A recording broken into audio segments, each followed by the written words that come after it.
in one way, access to information so quickly is part of the problem because people can, rather than being so disconnected from things pre-internet, you'd hear it and hear it on the radio, or you'd see it on the news, but it wouldn't be as quite as sensationalized as it is now. And there weren't so many sources. So I think that overload is part of it. Also, I think people have got lazy because they can see so much in such a short space of time. They don't dig deeper. Mhm.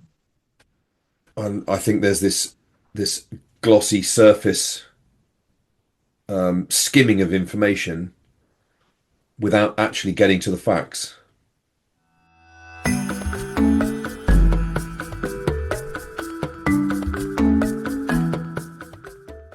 Simon Marion, welcome to the Upstream podcast. We're really, really happy to have you. Good to see you again. Yeah, you too, John. It's my pleasure. Always enjoy our conversations. Absolutely.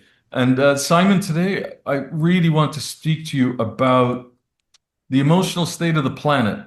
Small subject, minor subject. Um, People are, at least I'm noticing that people's minds are inflamed, and they get very, very excited over issues, mainly because I think there's so many images on social media, etc. Yes. And that's getting us all extremely excited. Some of those images are indeed horrible. There's no taking away from that. So I really wanted to spend the next while discussing with you how you see things in that regard and what we can do about it. And the reason for all that is because of your, if I can say, exceptional background. You've had a great career as a Royal Marine. So please, to begin with, tell us a bit about yourself so that everybody listening can situate themselves and know who you are and what we're about to discuss. So tell us a bit about your background, Simon. Okay. How far would you like me to go back? As far as you like, I don't mind. Whatever suits you. Well, I come from a military family. Um, I was not the first one in my family to join the Marines. There's a long line of us. My father was the one before me, and he was a helicopter pilot. And I was born in Plymouth when he was based there, and yeah, a lot of traveling around. He with his work, we went to initially Shetland, then Aberdeenshire, where I live, and then Far East, Middle East Africa, and I went to boarding school in England. So a lot of I think a lot of that was the set the frame for me going in the direction I ultimately did, I think, looking back on things. So yes, I was in the Royal Marines, and I progressed on to doing human intelligence work, which was the thing that I felt most at home with, because a lot of the time I was working on my own. I was moving around. I was having to, like being at boarding school, having to and moving around and traveling and going to different locations to live or go back to when my parents were wherever they were. I'd had to make new friends all the time. So I was very good naturally as a result of this at building rapport with people very quickly. And this was obviously a key skill in my job. And along the way, I studied psychology because obviously the work was very heavily psychologically driven. I started off with a sports psychology, and while I was in the Royal Marines, found I could get a degree for free. So I thought, why not? And that set me on that path, and it continued. And the work I did latterly in that human intelligence side was contract work, which was pretty well paid. So in amongst all the other bits and pieces, I could do it in and around that. So that helped get me on the pay for it all along the way because it's rather expensive. Um, so yeah, that's and I ended up setting up my own practice, coaching, therapy. Now I do talks. I run training courses online, and yeah, so I work in or across a variety of different industries and fields, and which for me is very interesting. keeps me keeps me sharp. I have a, a healthy ADHD brain, which needs stimulation, and it gets bored quickly. So having several things on the go allows me to navigate these things and change my focus, but keep me sharp. Well, we have more in common than I thought. First, I also moved around quite a bit and had to develop these rapport skills you're talking about. Yes, Thus, I'm a diplomat. absolutely. And then secondly, I love this, a healthy ADHD brain. So thank you for giving a label to this. And then another label, human intelligence. I guess most people would just call that a spy. But Yeah, the I don't know. yes, Yeah, okay. A yeah. Royal Marine and a spy. I think there have been some famous movie figures with that kind of background, almost. You know, Kind of, yes, yes. But so nothing is glamorous. Much of it is dull as hell. I'm sure, but I'm sure you've also had your share of interesting experiences, and we're going to get into those in a bit as well. Yes. It's unavoidable, I think, in being on the edge of things as you were. So, before we do that, let's talk a bit about the world and its state of affairs. Yeah.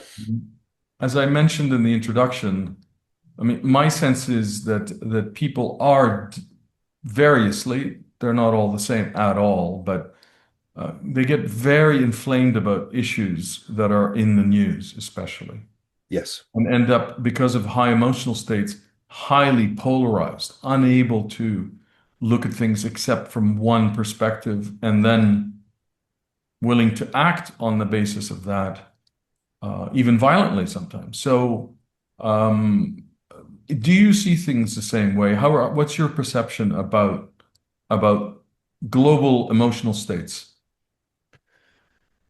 Ooh, dear. I mean, it is a rather challenging time at the moment, that's for sure. And yeah, I mean, I think that in one way, access to information so quickly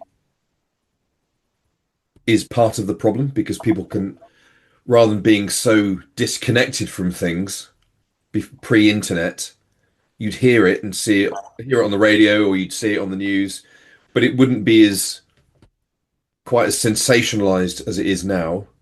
And there weren't so many sources. So I think that overload is part of it. Also, I think people have got lazy because they can see so much in such a short space of time. They don't dig deeper. Mhm. And I think there's this glossy surface skimming of information without actually getting to the facts and more into the truth of what's going on rather than what's being disseminated by governments and mainstream media and etc. etc. So it's a very complicated issue. Yep. I think that makes a lot of sense. There's a lot of lack of knowledge about the issues that people are getting riled up about, Yes. and also a lot of lack of context. So everything we do, every event is embedded in some kind of context, and it's not just probably a context, but many different contexts. And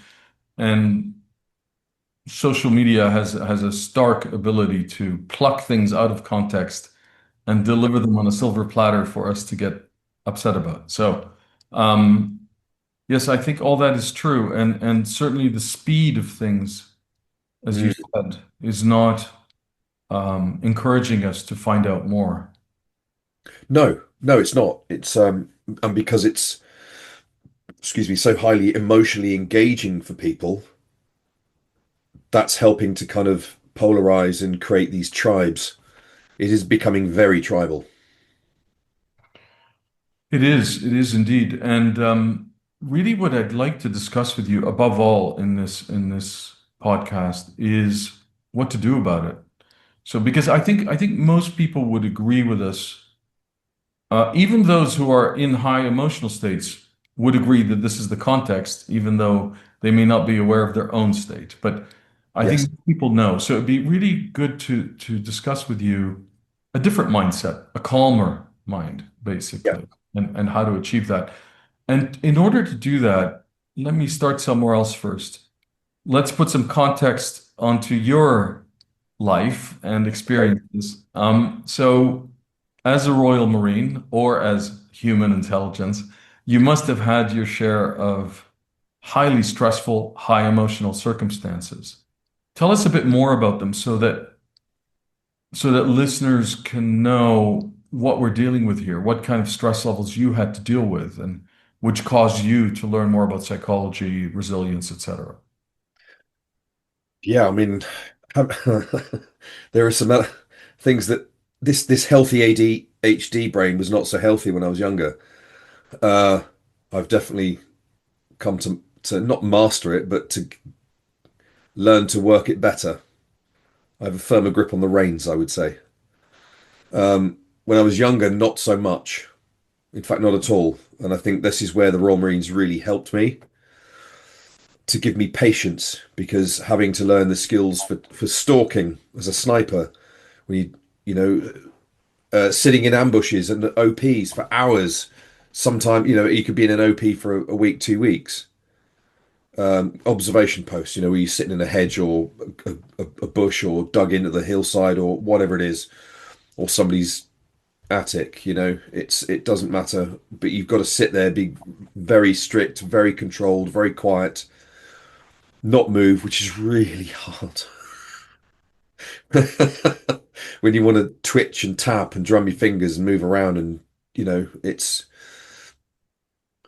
difficult, and I think that massively helped me to deal with some of the bigger things that happened to me because it gave me that patience and that ability to go, okay, pause, breathe, take, even if I can't take a physical step back, take a kind of a metaphysical one and just kind of dissociate yourself from things a little bit and look at the bigger picture rather than panic and allow your survival system to kick into place and start making emotionally based decisions, which in those circumstances are not helpful.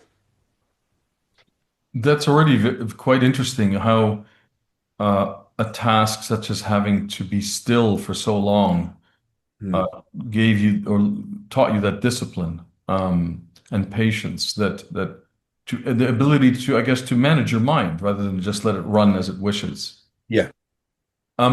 But I think you've told me in the past you've also been in highly stressful circumstances where your life was in danger. Give us one of those examples as Okay. well.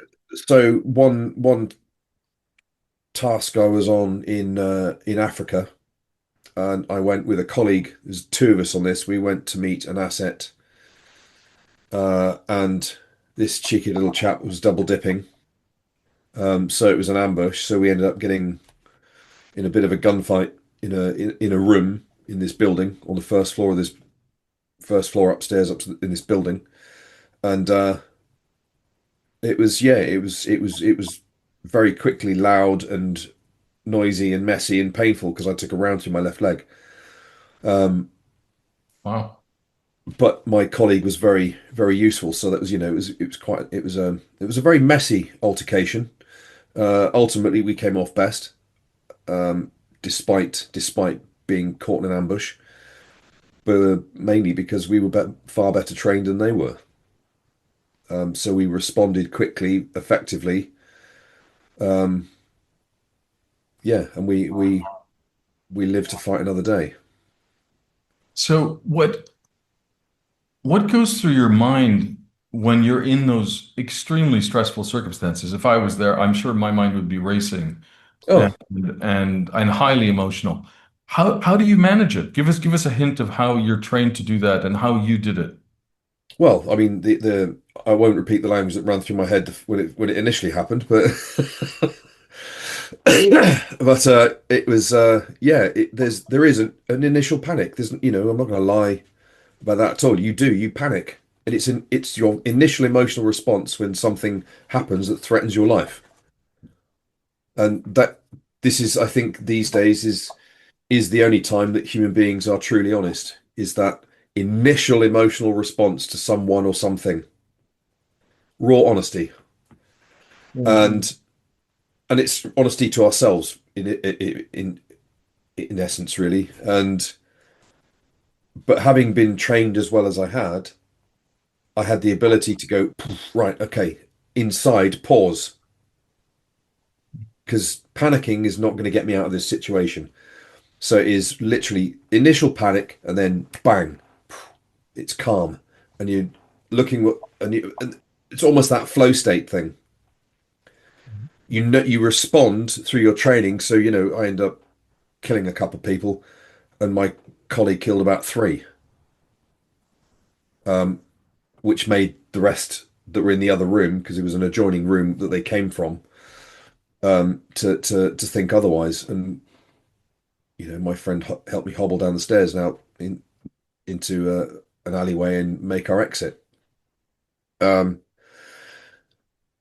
so yeah, it's good training. It's good repetition of good training that instills these things so that they become instinctive. So when it happens, yes, you panic, but you very quickly center yourself to kind of coin a phrase, and you instantly into that flow state because you know what you need to do. Right, bang, looking for threats, bang, bang, bang, gone, done.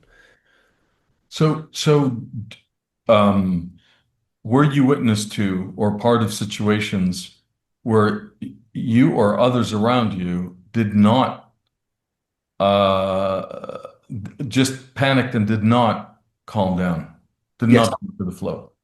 yeah, yeah, yeah. It does happen.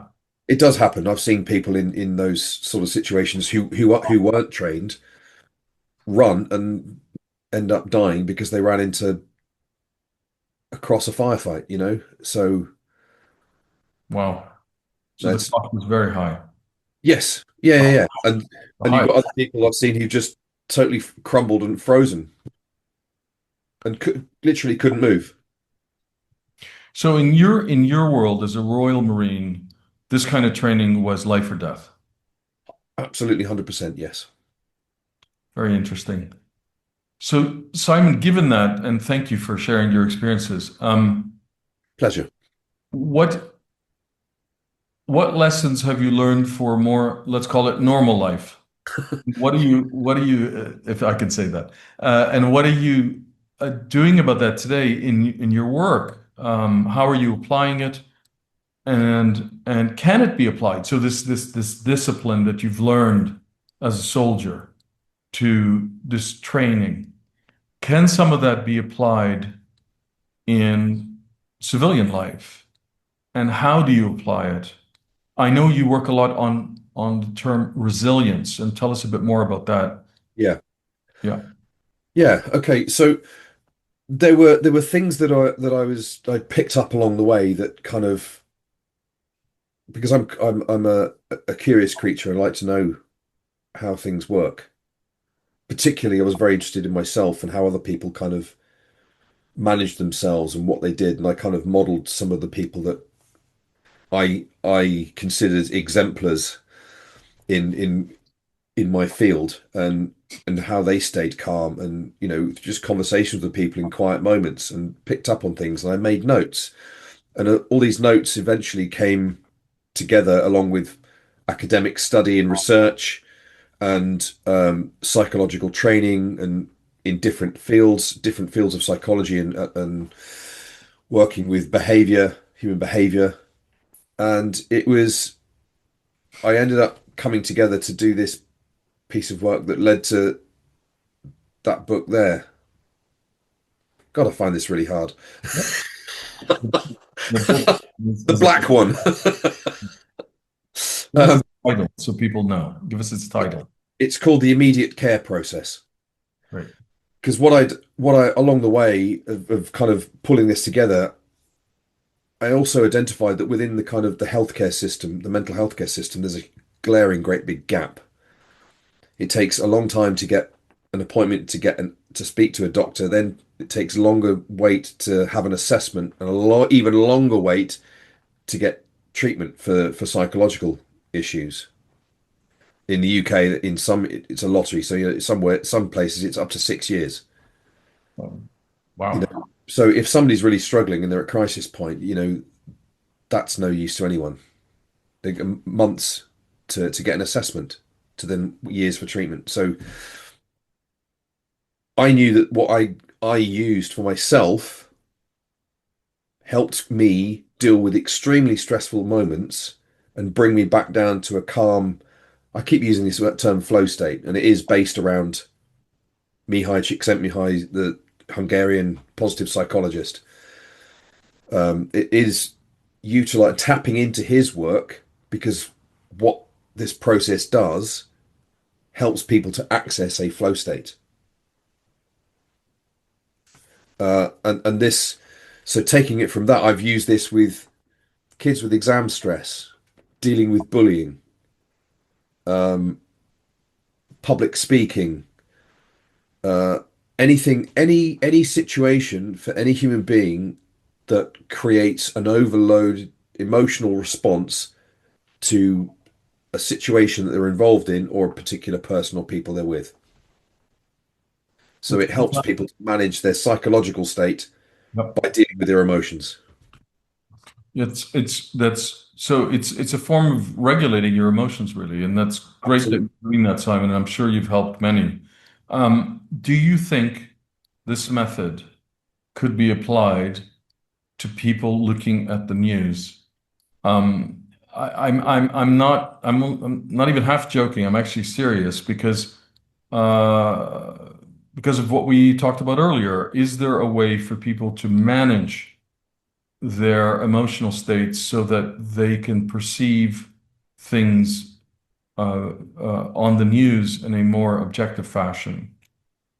Absolutely. To be quite honest, I have to use it myself when I watch the news because it's probably for different reasons. Because I just think, oh my, you're spouting that crap again. Um, if they were being truthful, it would be more tolerable. But it's yes. So the answer to that question is yes. Anything that causes an overwhelm of stress and emotional response, negative emotional response, these techniques help, and it's so simple. It's really remarkably simple. And people can use these techniques in any situation with any number of people, public setting, whatever, and no one will know they're doing anything. It's completely under the radar, which is part of its power. And it's available in your book. It's Or, available in the book. Yep. or does it need you to help the person know how to do it, or both? It's better done in face-to-face training, which I do. I have, so the way I work things now is I do a 1 day course where I teach the techniques up front. And I do a 1 day course where that's all I do for people who just want to know how to do this but aren't really fussed about the theory. For anybody who wants to use it in a more strategic way, whether it's to help with themselves as a manager or a leader or a coach or a therapist, then there's an online course on the back of it to help. And teaching the techniques up front makes the theory make much more sense. That's makes a lot of sense to me, and I hope some people will be very interested in this, Simon, because I think the lowering of the emotional temperature across the globe is something we would all benefit from. Let's put it that way. On any issue, on any Yeah, because the calmer we are, the better we will be, the more able we will be to actually find the best answers yeah. to the problems rather than just emotionally respond to them. Even though that, again, that is understandable, but that's only part of the movement to resolution or to finding the best answers, which are not always obvious. Uh, No, so that's great.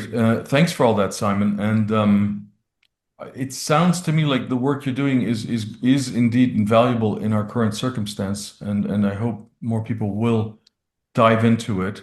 I came across on a social media platform a poem that you wrote.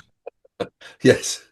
Uh, I don't, you'll explain the occasion maybe, because I don't remember the exact occasion, but I quite liked it. And Thank you. I thought it was very well written. And if you don't mind, I'd like you to maybe explain the occasion and then read it for us. There's nothing wrong with a little bit of poetry to add to color to our life. So tell us a bit about it and let's have a read. Thank you, Simon. Well, thank you for mentioning. I'm glad you liked it. It was one of those spontaneous moments. Um, I tend with this sort of thing, I tend not to plan it or think about it. It's just I like when things just happen. And it's on the back. I think I'd been working on doing a kind of an upgrade or a different version of um, meditations. Not a different. So what I'm doing is I'm taking the original text, but then what I'm doing is I'm giving an explanation of what it means, and in kind of modern terms, and how it's still useful and why it's still useful But today. do you mean Marcus Aurelius's meditations, the Yes, Roman? Marcus Aurelius's Okay. meditation. Yes, beg your pardon. Yes, yeah. So I'm kind of giving a modern meaning to it to help maybe some younger generations who aren't aware of it, who might be more interested, without having to read the long-winded. They can read it if they want the original text, but there's also this modern meaning to it and how and why it's relevant today. Fantastic. I'd love to see that, by the way. Is it private or public that because I'm It a will huge be public. fan. It's not finished yet. But this is where I was updating some, doing another chapter, another book, and I got to the and I just and this just started flowing out of my head. So that's how it came about. Great. So that's why it's obviously based around Marcus Aurelius with this. I'm a huge fan, and we'll come to that in a sec. So, but please. Okay, so this I just called it the resilience poem. In shadows cast by life's relentless storm, where tempests rage and doubts begin to swarm, there lies a strength, a steadfast inner grace. In realms of Stoic wisdom, we find our place. With Marcus Aurelius as our guiding star, we learn to bear what fate may bring from far. A Stoic's heart in turmoil does not break, but stands unyielding for its own sake.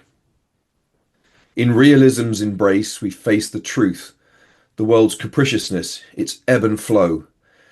Yet in this knowledge lies our mental proof that strength endures when hardships come and go. For like a fortress built on solid stone, our minds with fortitude have firmly grown. Through trials faced with courage, undismayed, in every storm our spirits find their aid. In stillness we find strength, as Marcus taught, to face the trials, to bear what must be borne. With stoic hearts and minds we stand upright. Through darkness and through storms we find our light. So let us strive, like Marcus, to be wise, to cultivate the strength that never dies.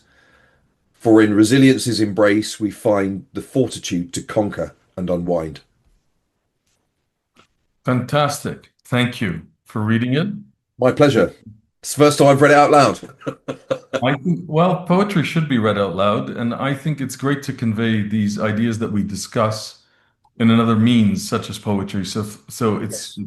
I hope people will enjoy the fact that you read it. I think it's great. Thank you. And as I've already reiterated too many times, I'm a huge fan of Marcus Aurelius. Yeah. People don't know he was a Roman emperor who wrote a journal. And in fact, he wasn't writing any book. He was simply writing It's just journaling. his reflections at the end of a day. And those came out to be called later the Meditations. And Marcus Aurelius's Meditations, which you refer to in the poem, which I'm very happy to hear you're doing this review of, a modern review of, are a source of great wisdom for so many people since for the what he was around in about 250 AD. So Yes. that's 1800 years. Yeah. So for 1800 years, this man's words have been ringing and in other people's ears and minds and helping us navigate. So thank you for that example. And in fact, I have a quote from him which I think suits all that we've been talking about, especially the state of the world. Yeah. It's a relatively one of the more well-known ones, and it goes as follows. The object of life is not to be on the side of the majority, but to escape finding oneself in the ranks of the insane. And I think it's very poignant because high emotional states, as we've been discussing together the whole time, can render us insane and loopy. And even if the majority goes in that direction, it's incumbent upon all of us to do what you've been saying, Simon, and stay the course. Yes. Yes, absolutely. And I have three reminders here. Three of my favorite poems I have on secured to my magnetic whiteboard here. What the first one is Desiderata, then If, classic, Yep. and Invictus. Fantastic, Simon. And I hope people discover your book, your wisdom, and Marcus Aurelius's wisdom. And thanks so much for all this today. It was a really useful dive into having a calmer mind in a very, very inflamed world that we live in. Thank you. Thank you, John. Always a pleasure.